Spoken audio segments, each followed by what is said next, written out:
Morning everyone, it's Sarah Rocco, and today our goal is to show you a day in the life, and our intention with this is to give you the real version of what a day in the life looks like. Going to be the good, bad, ugly, and I hope that you enjoy it.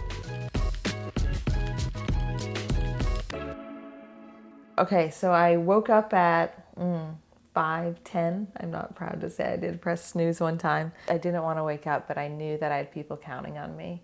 So I woke up, did my 10-10-10. So a 10-10-10 is push-ups, 10 push-ups, 10 sit-ups, 10 squats. I journaled, I read a book, I just had like some me time. It's the one time that my phone isn't like blowing up. It's my job as a business owner and a leader to like pour out into others.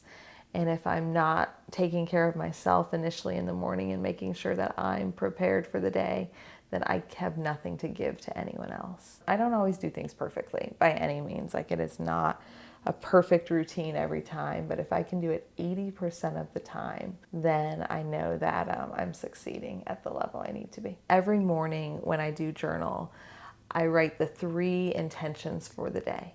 So my 3 intentions are to like be present, come with high energy, and maybe take time for me, like 10 minutes when I'm like in the heat of the day, and recenter. We home or set to close on the 16th, and we got the settlement statement in. The seller owes more on their pool than they thought and more on their mortgage than they thought, which they are having to bring $14,000 to even close on the home, cash to close on their own home. So I was just on the phone with the other agent trying to see if there's some way that we can close the gap. The agent gives a little bit, we give a little bit, and then so on and so forth, and we try to close that gap. Not even 8:30, 8:17, baby. Welcome to life. So we are heading to the office for a Zoom listing appointment. I don't have my glasses. Nick, one of our senior agents, is taking a listing. I'm going to shadow him and tell him how he does. So right now I'm figuring out what I'm going to do for Vanessa as a thank you. Vanessa is our marketing coordinator and really director at this point. And she helped Kyle, our videographer, get through his first 90 days and really like owned the entire process. I was so proud of her. You know, I say this a lot to my employees, like, you grow into an opportunity, you don't go into an opportunity. And what that means is like talent is gonna do more than they're required to do to get an opportunity. They're not going to go into the opportunity and then become that person. They're that person before they even get the opportunity. And I was just so impressed with Vanessa. Hey, babe. Hey. Hi. Okay, what are you thinking for V? I'm looking at her, I'm looking at the roster right now to see what her favorite things are. Oh, I love the idea of her and Braden going somewhere. Love that, right? So let's do $100 gift card to River and Post or Black Sheep. If anyone ever wants to take me on a date and they're like, where does Sarah want to go? And they ask you, that's where I want to go.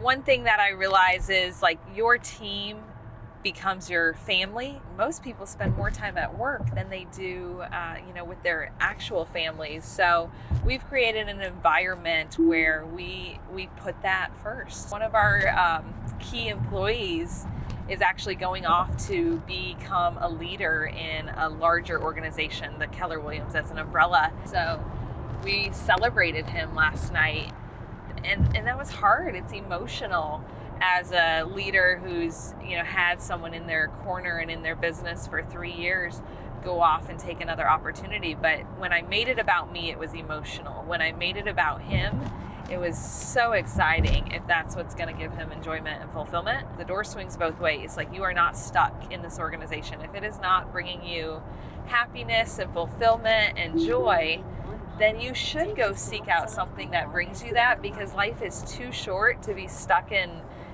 a role or a position that you just don't like.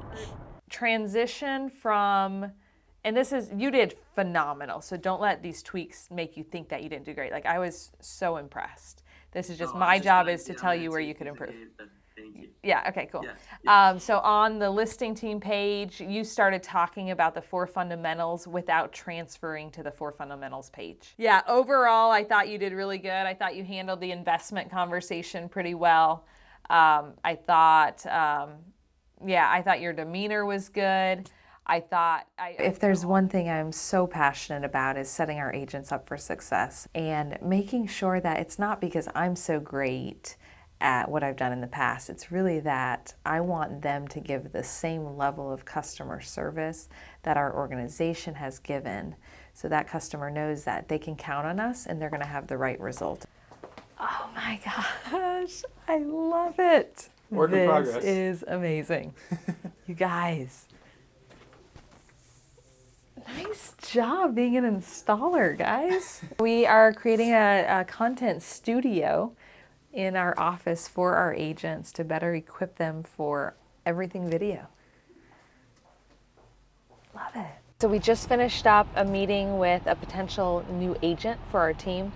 She was great. Been in the industry for 3 years. We want to make sure that they're a culture fit, and she definitely was. I had a one-on-one meeting with one of my team members, Courtney, who is my senior ISA inside sales associate. She's, business minded of like, how are we going to improve? What are we going to do? Where did I do well? What did I do wrong? And then I realized that I left my chapstick at home. So I'm having to run to CVS to get chapstick because a girl can't function without that.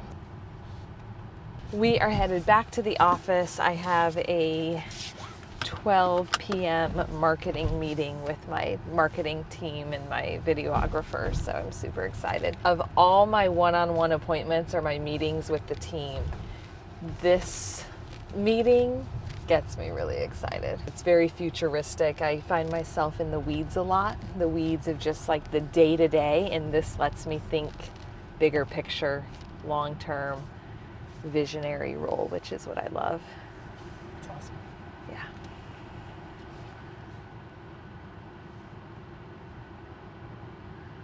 Like I normally am, I'm taking my coaching calls in the car, like as I'm running and gunning. So what we were doing is I'm on the phone. Here we are shooting day in the life and just kind of doing our thing.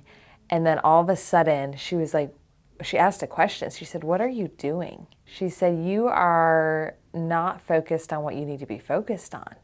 You need to be focused on how you can leverage yourself through the video you're creating." So we stopped the video making that day, and we decided that we were going to go internal, and we were just going to create video content. And we're going to spend a week, build out our internal platform of onboarding and training, and so that way, that's so scalable. And I couldn't believe I hadn't thought of it, but I hadn't slowed down to go forward. And I preach so much about slowing down. It's like that bow and arrow, the pull back to then blast off.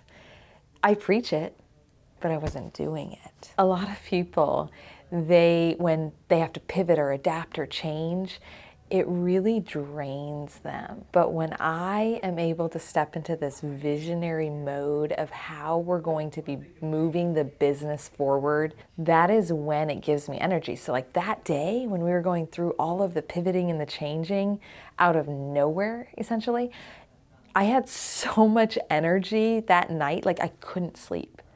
I was like, I just wanted to implement immediately, and my team freaks out because they're like, "Oh, here we go again."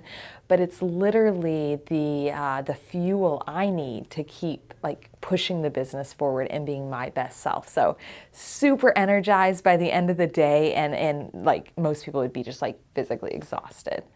I was ready to like work for the next 38 hours. Every day when I go through the 3 intentions for the day, so that day it was be present, come with high energy, and then take time for me.